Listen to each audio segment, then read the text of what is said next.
Focus on strength. குழந்தைங்களோட ஸ்ட்ரென்த்தில் focus பண்ணுறதுனால அவங்கள என்கரேஜ்மெண்ட் பண்ணும்போது அவங்க ரெயின்ஃபோர்ஸ்மெண்ட் ஆவாங்க. ஸோ அவங்க எக்ஸைட்மெண்ட் ஆகி இன்னும் நிறைய விஷயங்களை அட்டெம்ப்ட் பண்ணுவாங்க.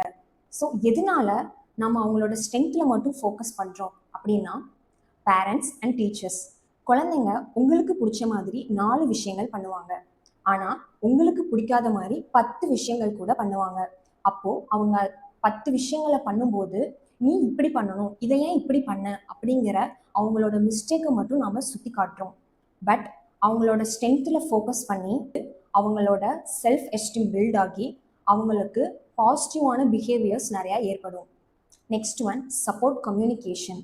ஏடிஹெச்டி இருக்க குழந்தைங்களுக்கு ஏதாவது டிஃபிகல்ட்டிஸ் வந்தாலும், ஏதாவது ஹெல்ப் வேணும்னாலும் உங்ககிட்ட வந்து சொல்கிற அளவுக்கு சேஃபாக சப்போர்ட்டிவாக இருங்க. ஸோ தட் அவங்க ஆன்ஷியஸாகவும் ரெஸ்ட்லெஸ்ஸாகவும் ஃபீல் பண்ணுறப்போ உங்களால் காம் பண்ண முடியும். இதை நீங்கள் பண்ணணும்னா அவங்களோட ஸ்ட்ரென்த் எது, வீக்னஸ் எதுன்னு நீங்கள் புரிஞ்சுக்கணும். ஸோ தட் அந்த சுச்சுவேஷனில் அவங்களுக்கு நீங்கள் ஹெல்ப் பண்ண முடியும். Next one, incorporate movement. அப்படின்னா உங்கள் குழந்தைங்களுக்கு நிறைய ஃபிசிக்கல் ஆக்டிவிட்டீஸ் கொடுங்க. ஸோ தட் அவங்க எனர்ஜி பேர்ன் ஆகி அவங்க ஆக்டிவாக இருப்பாங்க.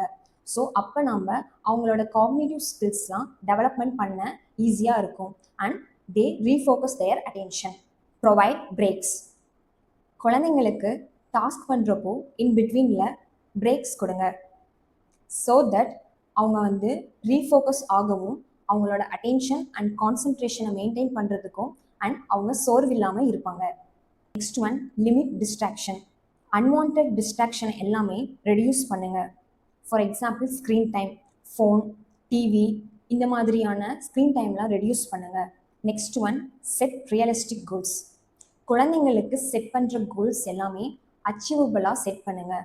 ஸோ தட் அவங்க என்கரேஜ்மெண்ட்டாக ஃபீல் பண்ணி அவங்க இன்னுமுமே மோட்டிவேஷன் ஆகி இன்னும் நிறையா டாஸ்க்கை அட்டெம்ப்ட் பண்ணுவாங்க.